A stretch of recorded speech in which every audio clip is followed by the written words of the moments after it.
Hello guys, welcome back to our YouTube channel GME. So in today's class, we are going to cover our chapter number 2 of civics, that is constitutional design. So in today's chapter, we'll learn about introduction of our constitution कि constitutional design है क्या, ठीक है, और हमारा constitution को actually में design किस तरह करा गया है.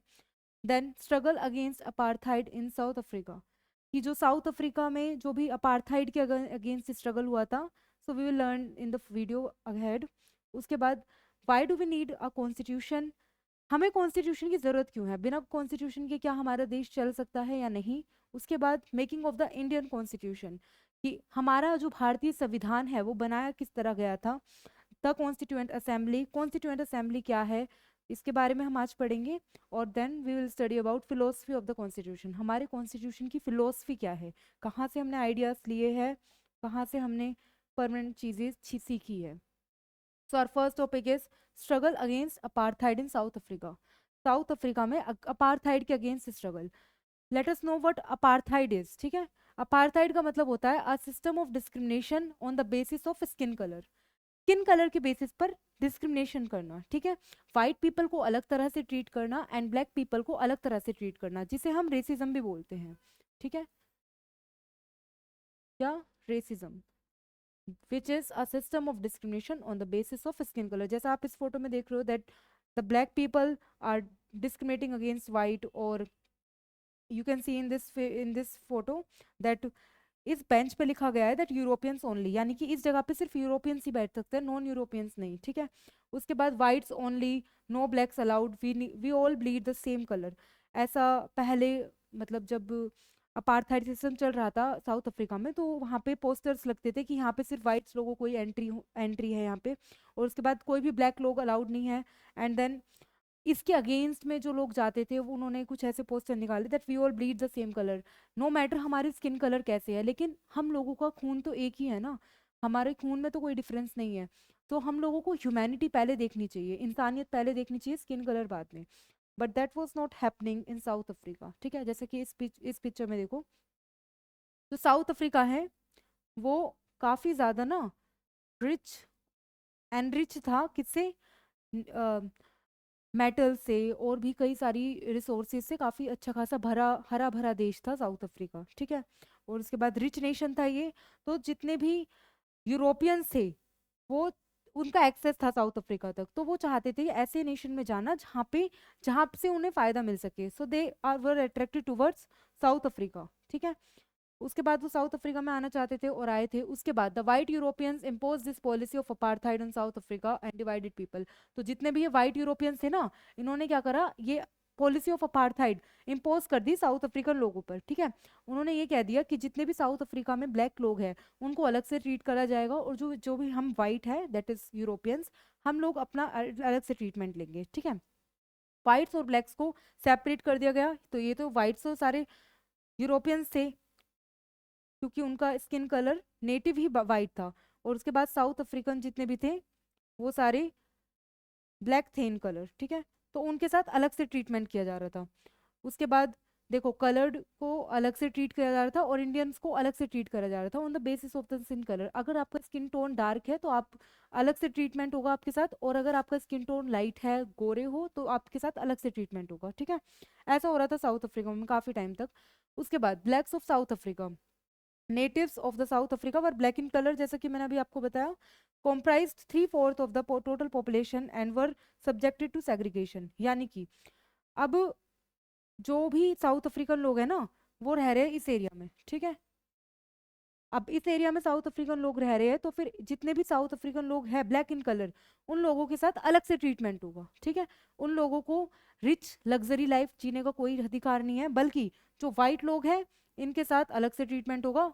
वाइट रेफर्स टू लग्जरी, ऐसा उन लोगों ने बना रखा था कि जितने भी वाइट लोग हैं ना, सिर्फ वही लग्जरी अफोर्ड कर सकते हैं, उन्हीं के पास लग्जरी है. बाकी जितने भी लोग हैं they don't have any access to luxury. They are, if they are black in colour then they have poor. ठीक है, देन दे आर पुअर, और उनके पास पुअर एक्सेस ही है हर चीज़ों का, उनके पास कोई लग्जरी एक्सेस नहीं है किसी भी चीज़ का.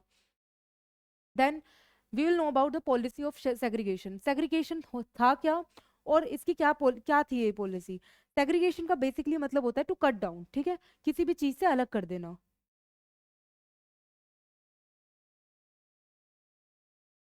किसी भी बेसिस पर चीज़ों को कट कर देना, ठीक है। Forbidden from living in areas where the whites resided. अब पॉलिसी ऑफ सेग्रीगेशन में ये था कि जितने भी एरिया में वाइट रह रहे हैं ना, उतने में कोई भी अफ्रीकन, साउथ अफ्रीकन नहीं रहेगा, ठीक है। उसके बाद required permit to work in white areas. अगर कोई साउथ अफ्रीकन यानी कि ब्लैक इन कलर जो भी पर्सन है, वो अगर काम करना चाह रहा है वाइट एरियाज में, तो उसे परमिशन की जरूरत है, पहले उसे परमिशन लेनी पड़ेगी। ओनली देन वो जो साउथ अफ्रीकन है वो उस एरिया में जाके वर्क कर सकता है। किस एरिया में जाकर? जहाँ पे वाइट एरियाज है, जहाँ पे वाइट लोग रहते हैं। No voting rights. जितने भी साउथ अफ्रीकन थे उनके पास कोई वोटिंग राइट नहीं था। उसके बाद could not visit the churches where the whites worshipped. वो ऐसे चर्चिस में नहीं जा सकते थे जहाँ पे वाइट लोग पूजा करते थे, ठीक है। अगर मान लो कोई चर्च है और वहाँ पे यूरोपियंस जाके पूजा करते हैं, तो वहाँ पे साउथ अफ्रीकन अलाउड नहीं थे, या फिर जो भी ब्लैक इन कलर है वो अलाउड नहीं था। amenities like bus, hostels, schools, cinemas, halls, worships, sorry, cinema halls, washrooms, hospitals, etc. were separate. Could not form associations or protest against this discrimination. अब जितने भी बस hotel, cinema halls, washrooms, hospitals, ये जितनी भी जगह थी, हर जगह आपको अपार्थाइड देखने को मिलता था उस समय, ठीक है। हर जगह ब्लैक के साथ अलग ट्रीटमेंट था और वाइट के साथ अलग ट्रीटमेंट था। फर्दर ऑन आप इन पिक्स में देख सकते हो कि कैसे इन लोगों ने कैसे ये लोग लड़े कि मतलब हमें इक्वल राइट चाहिए, हम भी सेम हैं, ठीक है। At last we all bleed the same colour. माना कि हमारा स्किन कलर डिफरेंट है, लेकिन हम लोगों का स्किन कलर, हम लोगों का ब्लड तो सेम ही है ना, हम लोग है तो ह्यूमन ही। बट ह्यूमैनिटी देखने को मिल नहीं रही थी। और लोगों ने जब युद्ध लड़ा यानी कि लड़ाइयाँ लड़ी, तो उसमें आप लोग देखोगे कि ऐसे बैनर सामने आए जिसमें लिख रहा था free south Africa, abolish apartheid, और बॉयकॉट अपार्थाइड, की अपार्थाइड को हटा दो। उसके बाद free south Africa, free south Africa, New York welcomes Nelson Mandela and the ANC. तो ऐसे कई सारे पिक्चर्स हमारे सामने निकल कर आते हैं which opposes the apartheid system. The African National Congress was the umbrella organization that led the struggle with protests and strike. अब ANC एक पार्टी फॉर्म हुई उस समय, और फिर ये एक अम्ब्रेला ऑर्गेनाइजेशन थी, just like Congress, study in civics, ठीक है। ये एक अम्ब्रेला ऑर्गेनाइजेशन थी, यानी कि इस ऑर्गेनाइजेशन में भी कई तरह के लोग शामिल थे, ठीक है। ANC was supported by worker unions, colored people and Indians. इसी पार्टी में वर्कर्स भी शामिल थे, ठीक है। कलर्ड इंडियन यानी कि जो इंडियन लोग थे, जिनके साथ, जो कि इंडियंस थे लेकिन उनके साथ भी ऐसा ट्रीटमेंट हो रहा था, तो वो भी इसमें शामिल थे ANC में। उसके साथ साथ कौन शामिल था? Coloured people, Indians and workers union, ठीक है।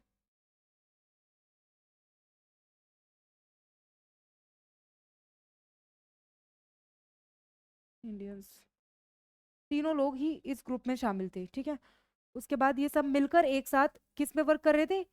Workers against apartheid. We all are workers against apartheid. हम सभी चाहते हैं कि अपार्थाइड का जो सिस्टम है वो यहाँ से रिमूव हो जाए। उसके बाद ही वॉज नेल्सन मंडेला। इन्होंने ये जो थे, इन्होंने ANC ज्वाइन करी एज एन एक्टिविस्ट। इन्होंने कहा कि मैं भी ANC ज्वाइन करूंगा, ANC that was African National Congress. Then organised campaigns against apartheid. इन्होंने क्या करा? कई सारे कैंपेन्स ऑर्गेनाइज करे अपार्थाइड के अगेंस्ट लड़ने के लिए। Charge with treason. उसके बाद इनको सजा भी दी गई, सेंटेंस टू लाइफ इम्प्रिजमेंट। इनको लाइफ इम्प्रिजमेंट की भी सजा दी गई कि इनको जीवन भर के लिए जेल में डाल दिया जाएगा और इनको बाहर नहीं आने देंगे। कई सारे लाइफ थ्रेट्स भी आए इनके पास। Send to prison in Robben Islands. इनको फिर प्रिजन में भेजा भी गया। कहाँ पे? रोबन आइलैंड्स में। After that, as protests and struggles against apartheid increased, the government realized that they can't keep the blacks under their rule with repression. और जैसे ही प्रोटेस्ट बढ़ता गया ना, और लोगों के मन में और ज्यादा गुस्सा आता गया, तो वाइट्स को रियलाइज हो गया कि अब हम ज्यादा देर टिक नहीं सकते और हमें इनकी बात माननी पड़ेगी। Discriminatory laws were repealed, ban on political parties were lifted, ban on media was lifted. Nelson Mandela was released from prison after 28 years in 1990. अब क्या हुआ?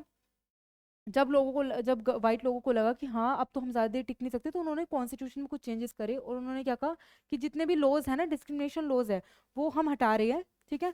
हम अब आपके साथ कोई डिस्क्रिमिनेशन नहीं करेंगे on the basis of skin colour. उसके बाद जितनी भी पॉलिटिकल पार्टीज थी उनको जितनी भी पॉलिटिकल पार्टीज पे बैन लगा रखा था ना उन्होंने, वो बैन हटा दिया। उसके बाद जो भी मीडिया पे बैन लगा रखा था कि मीडिया वही शो करेगी जो हम चाहेंगे, वो भी उन्होंने हटा दिया। उसके बाद नेल्सन मंडेला को जेल से फाइनली रिलीज कर दिया गया आफ्टर 28 ईयर्स। 28 साल के बाद उनको जेल से वापस निकाला गया। उसके बाद South Africa as a democracy, उसके बाद साउथ अफ्रीका में डेमोक्रेसी आई। On 26 April 1994 South Africa was declared a democracy and the national flag was unfurled. उसके बाद 26 अप्रैल 1994 में साउथ अफ्रीका को एक डेमोक्रेटिक नेशन घोषित कर दिया गया और उसके बाद उसका झंडा फहराया गया। General elections were held between 26 to 29 April 1994 and citizens of all races voted. उसके बाद इलेक्शंस हुए 26 अप्रैल से लेकर 29 अप्रैल तक, और जिसमें सिटीजन्स ऑफ ऑल रेसेस यानी कि हर तरह के लोगों ने पार्टिसिपेट करा। ANC won the elections and Nelson Mandela was elected as the president. फिर एएनसी इलेक्शन जीती और कौन बना वहां का प्रेसिडेंट? Mister Nelson Mandela. ठीक है। After that our next topic is towards a new constitution। अब जब वो लोग जीत गए थे, नेल्सन मंडेला प्रेसिडेंट बन गए, तो देखते हैं उन्होंने क्या करा, कैसे कैसे कॉन्स्टिट्यूशन बनाया। Black leaders were appealed to fellow black members to forgive the whites for the atrocities that they had committed white in power। अब इन लोगों के पास जब ये सब हुआ तो इन लोगों को लगा कि अब हमें आज़ादी तो मिल गई, अब क्या हम वाइट के साथ वही ट्रीटमेंट करें जो इन्होंने हमारे साथ करा था, या फिर हम इसे छोड़ दें। तो क्या हुआ आगे चल के, इन्होंने वो ट्रीटमेंट नहीं करा। इन्होंने कहा कि ठीक है, पास्ट में जो हुआ let's move on from that, और अब हम अपना अलग कॉन्स्टिट्यूशन बनाएंगे और अपनी कंट्री को अपने अकॉर्डिंगली गवर्न करेंगे। ठीक है। ANC wanted to build a nation based on equality of all races and gender. ANC जो थी वो ऐसा नेशन बनाना चाहती थी जिसमें इक्वालिटी हो। ठीक है। हर जेंडर को समान माना जाए, हर रेसेस हर कास्ट के लोगों को एक समान माना जाए। ठीक है। The black and the white sat together to set up a new constitution. Black और वाइट एक साथ बैठे और फिर उन्होंने मिलकर कॉन्स्टिट्यूशन बनाया। The constitution was adopted on 18 December 1996 and came into effect on 14 Feb 1997। फिर कॉन्स्टिट्यूशन किस दिन बन के खत्म हुआ? 18 दिसंबर को 1996 में। और कब से लागू हुआ? 4 फेब 1997 में। ठीक है। South Africa was a victim of discrimination until 1994। South Africa जो था वो पहले 1994 तक डिस्क्रिमिनेशन नेशन था। ठीक है। वहां पे डिस्क्रिमिनेशन हो रहा था। फिर उसके बाद इस चीज को कैसे देखा गया? मॉडल ऑफ डेमोक्रेसी के व्यू से देखा गया। लोगों ने देखा कि देखो कैसे वहां पे डेमोक्रेसी आई, कैसे उन लोगों ने लड़ाई लड़ी और डेमोक्रेसी आई हमारे देश में। ठीक है। Determination of the people of South Africa to work together transform their bitter experience into a positive ones. अब देखो वो लोग एक साथ आए, यूनिटी देखो उनमें, वो सब एक साथ आए तभी वो लोग जीत पाए। ठीक है। और उसके बाद उन्होंने अपने बिटर एक्सपीरियंस को, जो उनके साथ बुरा बुरा हुआ था, उन सब चीज़ों को एक पॉजिटिव वन में कन्वर्ट कर दिया। ठीक है। अब ये चेंज पॉसिबल कैसे था, क्या हुआ था ऐसा कि इतना बड़ा चेंज हो गया? ठीक है। Compromise between black and white. सबसे पहली चीज हम देखेंगे कि जो ब्लैक एंड व्हाइट थे ना वो आपस में कॉम्प्रोमाइज करके रहने लगे थे। The whites and the blacks were planning to live together as equals in South Africa. वो चाहते थे कि अब साउथ अफ्रीका में अगर हम रह रहे हैं तो एक साथ रहे और मिलजुल कर रहे। ठीक है। However, they both could not trust each other and had their fears, so they wanted to safeguard their interests। अब इतने नेगेटिव पास्ट से वो उभरे हैं तो वो ट्रस्ट तो नहीं कर सकते एक दूसरे पे, तो फिर वो क्या करते थे, अपने इंटरेस्ट को ना सेफ गार्ड करना चाहते थे, वो प्रोटेक्ट करके चलना चाहते थे अपने आप को। The blacks wanted the principle of majority rule and the white minorities wanted to protect their privileges.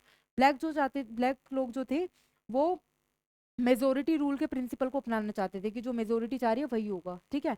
और जो वाइट जो थे वो चाहते थे कि जो हमारा माइनॉरिटी वाइट लोग, क्योंकि माइनॉरिटीज में से अब क्योंकि मोस्टली वाइट लोग छोड़ के चले गए थे पहले से ही, खैर third fourth of the population blacks की थी क्योंकि वो कंट्री ही साउथ अफ्रीका है। अब साउथ अफ्रीकन लोग ब्लैक्स थे नेटिव इन द कलर में।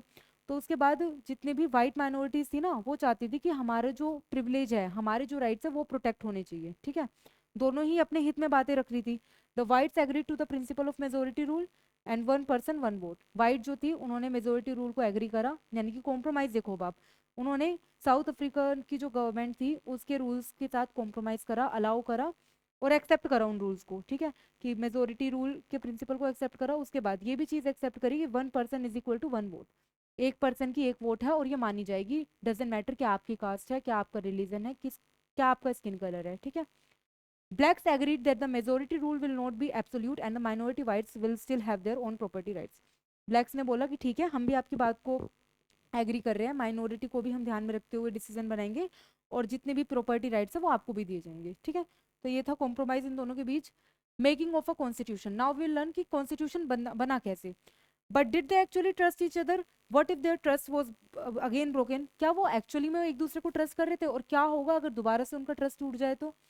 To build to build and maintain trust, अब ये विश्वास बनाने के लिए रिटर्न रूल्स एंड रेगुलेशंस और एन एग्रीमेंट्स फॉर ऑल, तो एक रिटर्न रूल्स या रिटर्न एग्रीमेंट तो चाहिए था ना, ताकि वो ट्रस्ट बना रहे, और ट्रस्ट टूटे ना। तो सेम चीज इसी के लिए हमें कॉन्स्टिट्यूशन की जरूरत थी। कॉन्स्टिट्यूशन क्या है, सुप्रीम बुक ऑफ लॉ, ये कानून की एक सुप्रीम बुक है, ठीक है, और इसमें सारे कानून मेंशन्ड होते हैं। कंट्री इज गवर्नड, इसके द्वारा ही हमारा देश चलता है। राइट्स ऑफ द सिटीजन, इस बुक के अंदर सारे राइट्स मेंशन्ड होते हैं। Guidelines for the government on how to govern, इसमें गवर्नमेंट के लिए गाइडलाइंस लिखी होती है कि उन्हें कैसे काम करना है। How leaders are chosen, leaders कैसे इलेक्ट होते हैं, ये भी इस बुक में लिखा है। उसके बाद no government will change the rules, कोई भी गवर्नमेंट अचानक से आकर रूल्स नहीं बदल सकती, ठीक है, क्योंकि कॉन्स्टिट्यूशन को इजी बदलना इजी नहीं है, इसके पीछे पूरा एक प्रोसेस होता है। Only then we can amend our constitution. अब हम पढ़ेंगे इंपॉर्टेंस ऑफ कॉन्स्टिट्यूशन। कॉन्स्टिट्यूशन जो है वो सुप्रीम लॉ है दैट डिटरमाइंस रिलेशनशिप अमंग। अब देखेंगे कि कॉन्स्टिट्यूशन की ज़रूरत क्या है।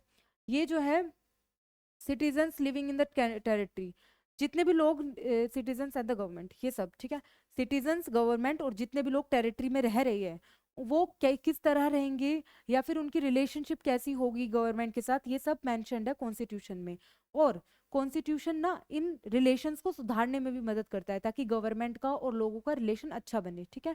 It generates a degree of trust and coordination among people, ये एक ऐसी भाव लाता है मन में कि ट्रस्ट रहे, ठीक है, क्योंकि अगर कॉन्स्टिट्यूशन रहेगा तो लोगों को विश्वास रहेगा कि हमारे अधिकार हमसे छीने नहीं जा सकते, क्योंकि कॉन्स्टिट्यूशन में रिटर्न है और एक ये रिटर्न एग्रीमेंट है, और रिटर्न एग्रीमेंट को ये अपनी मर्जी से नहीं तोड़ सकते। It lays down the powers of government, इसके अंदर जितनी भी गवर्नमेंट की जितनी भी पावर्स है वो सब लिखी हुई है। उसके बाद it expresses the aspirations of the people about criteria creating a good society, ये जो है वो लोगों की चाहते भी लिखता है कि लोग कैसा चाहते हैं, कैसी हमारी सोसाइटी हो, वो सब इस बुक के अंदर लिखा गया है। उसके बाद all countries that have constitutions are not necessarily democratic, जरूरी नहीं है कि जिस भी कंट्री के पास कॉन्स्टिट्यूशन है वो डेमोक्रेटिक हो, ठीक है, कुछ कंट्री सिर्फ नाम नॉमिनल डेमोक्रेटिक होती है।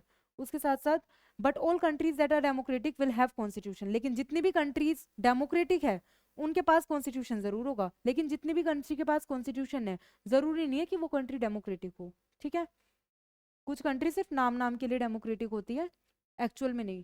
People of India were emerging from the status of subjects to that of the citizens, religious differences led to the partition of India into India and Pakistan in 1947। अब जो लीड पीपल ऑफ इंडिया है वो उभर ही रहे थे इस case से कि मतलब उन लोगों के पास भी अभी न्यू न्यू कॉन्स्टिट्यूशन आया था, तो किस तरह उन्होंने कॉन्स्टिट्यूशन के साथ रहे वो, और कैसे कॉन्स्टिट्यूशन के साथ अपनी आगे की लाइफ इमेजिन करी, वो हम देखेंगे। Religious differences led to the partition of India, जो भी रिलीजियस डिफरेंसेस चल रहे थे तो उस वजह से इंडिया और पाकिस्तान का पार्टीशन हुआ 1947 में। Partition was traumatic experience for the people of India and Pakistan, जो पार्टीशन हुआ ये बहुत ही ज़्यादा ट्रोमेटिक इवेंट था, ठीक है, लोगों के लिए इजी नहीं था इस चीज़ से रिकवर करना। People were killed and they had to leave their home and relatives, जो लोग थे उन्हें मार दिया गया और कई सारे लोगों को अपने घर छोड़ के जाने पड़े और बहुत बुरा हुआ। British left to the rulers of princely state to decide whether they want to merge with India और रिमेन इंडिपेंडेंट। अब ब्रिटिशर्स ने क्या करा, रूलर्स को यूं ही छोड़ दिया, ब्रिटिशर्स ने बोला तुम्हारी मर्जी है, इंडिया के साथ रहना है तो रहो, नहीं तो अपना अलग नेशन बनाओ। तो एक तरह से कई सारी प्रॉब्लम्स आई ना हमारे पास जो हमें फेस करनी पड़ी कॉन्स्टिट्यूशन बनाते हुए। उसके बाद the makers of the constitution did not have to take the consensus from the people regarding how democratic India should look like. अब जो था गवर्नमेंट जो थी जो उस समय वर्क कर रही थी या फिर जो भी कॉन्स्टिट्यूशन था उनको उनके पास कोई सेंसस नहीं था कि लोग कितने हमारी कंट्री में और किस तरह हमें कंट्री गवर्न करनी है, ठीक है। तो उसके बाद उन्हें ये भी नहीं पता था कि डेमोक्रेटिक इंडिया कैसा दिखेगा आगे चलकर। Much of this consensus had evolved during the freedom struggle. There were sharp differences of opinion about the path India should take after independence. Such differences exist even today, yet some basic ideas had come to be accepted by almost everyone. अब देखा जाए तो एकदम से कोई constitution तो बन नहीं सकता था, ठीक है। It took a lot of time लगा तभी एक कॉन्स्टिट्यूशन बना। और कॉन्स्टिट्यूशन भी ऐसा बना कि अब तक ना उसमें बहुत ज़्यादा अमेंडमेंट नहीं हुई, लेकिन जो भी अमेंडमेंट हुई है वो एकदम डेमोक्रेटिक वे में हुई है, ठीक है।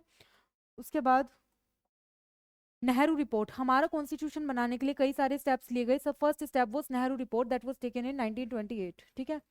इस रिपोर्ट में क्या था, Motilal Nehru and 8 other Congress leaders drafted a constitution of India. Motilal Nehru ने मिलकर और उसके साथ साथ 8 अदर मेंबर थे कांग्रेस के, जिन्होंने मिलकर एक ड्राफ्ट कॉन्स्टिट्यूशन तैयार करा, ठीक है, कॉन्स्टिट्यूशन का एक रफ पेज बनाया। After that few important elements for the report, कुछ इंपॉर्टेंट एलिमेंट्स थे रिपोर्ट में, वो था कि नो स्टेट रिलीजन, उसके बाद इक्वल राइट्स फॉर मैन।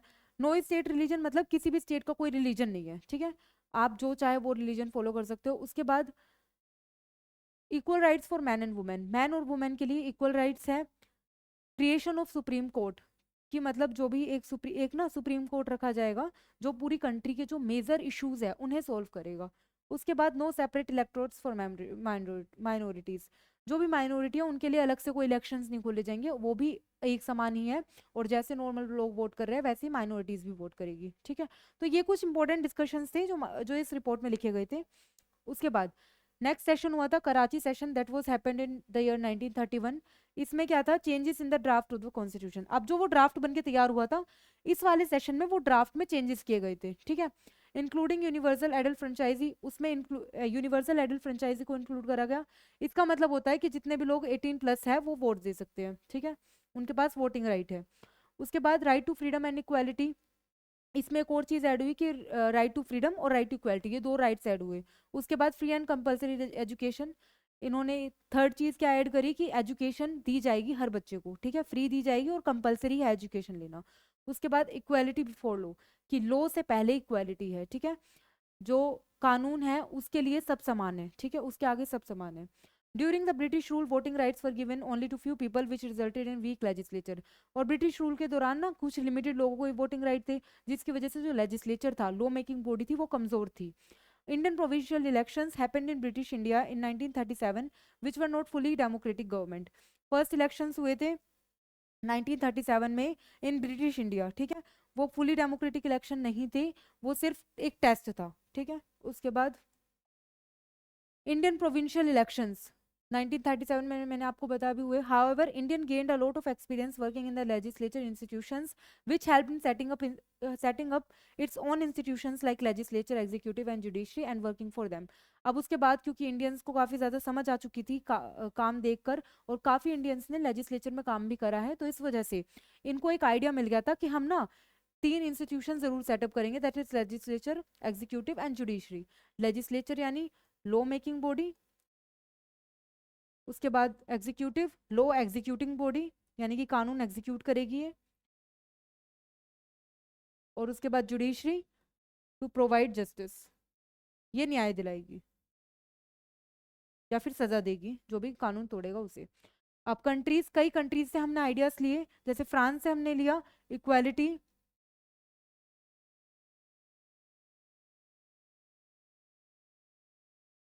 जैसे फ्रांस से हमने लिया इक्वालिटी, लिबर्टी एंड फ्रेटर्निटी। उसके बाद ब्रिटेन से हमने क्या लिया, parliamentary democracy.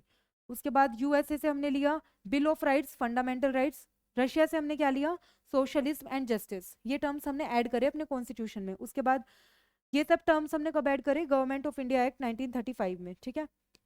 Then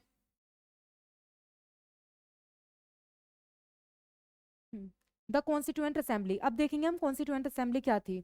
it was elected,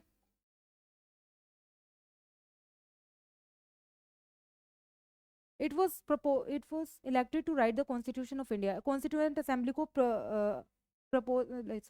constituent assembly को अपॉइंट इसलिए करा गया था ताकि वो कॉन्स्टिट्यूशन लिख सके इंडिया का। It was first proposed by M N Roy in 1934।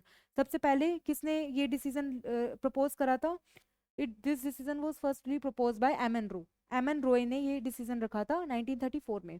Became an official demand of INC in 1935। 1935 में आईएनसी, इंडियन नेशनल कांग्रेस ने इसे ऑफिशियल डिमांड बना दिया कि अब एक कॉन्स्टिट्यूएंट असेंबली बननी ही चाहिए। Its first meeting election to the constituent assembly were held in July 1946। और कॉन्स्टिट्यूएंट असेंबली के जो इलेक्शन थे वो पहली बार कब हुए थे? जुलाई 1946 में। उसके बाद इसकी पहली मीटिंग हुई थी 9 दिसंबर 1946 में न्यू दिल्ली में।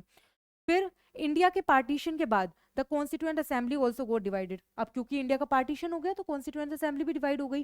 The constituent assembly that wrote the Indian constitution had only 299 members.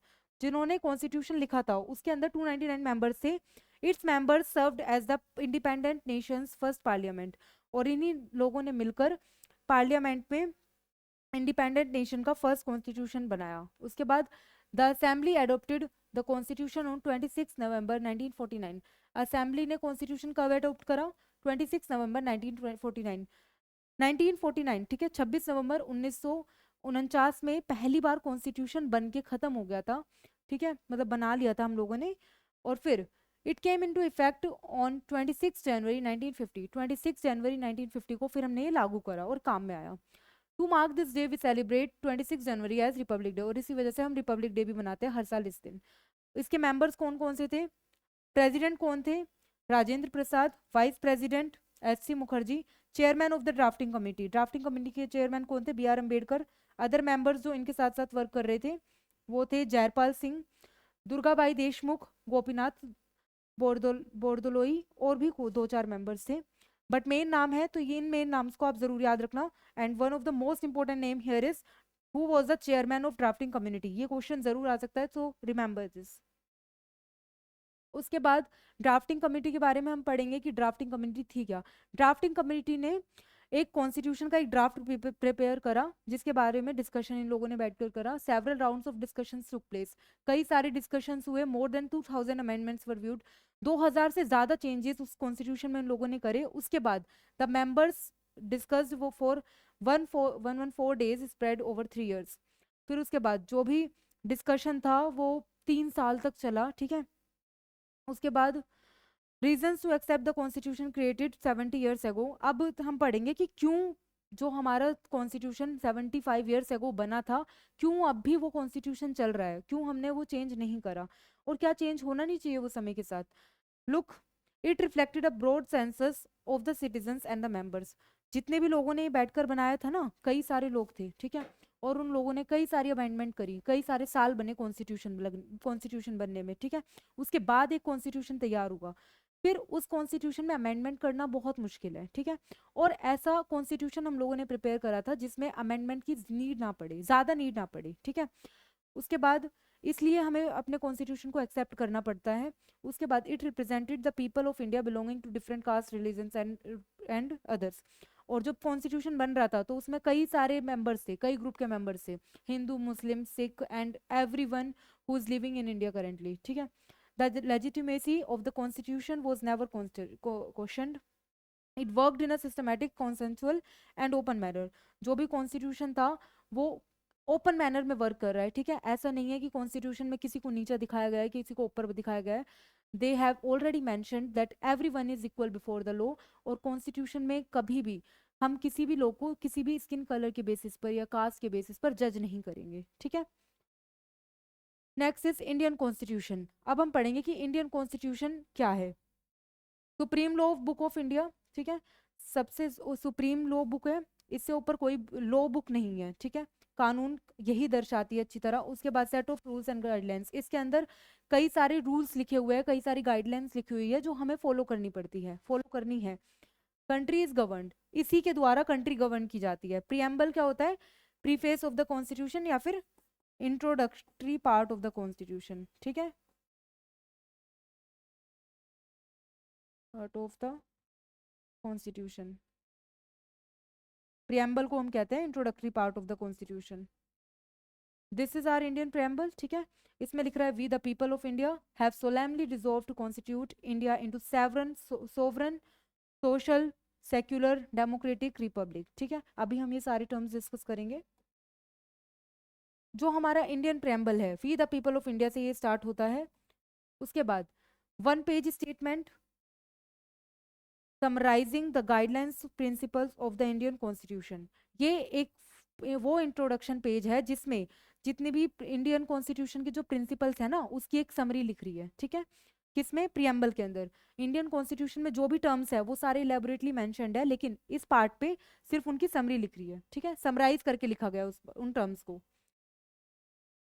Next is people are the source of authority, elect the representatives. जितने भी लोग हैं वही सारे मिलकर क्या करेंगे? रिप्रेजेंटेटिव को इलेक्ट करेंगे।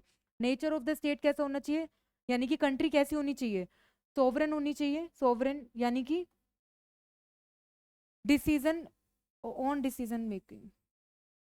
इन हमारे पास हमारा खुद का हक है to take our own decision, ठीक है। कोई और हमें आके नहीं बताएगा कि हमें क्या डिसीजन लेना है। We have the right to take our own decision independently. Then socialist, socialist means वो गवर्नमेंट जो सोसाइटी के फेवर में वर्क करे, ठीक है, उसे हम कहते हैं socialist. Work in favour of society,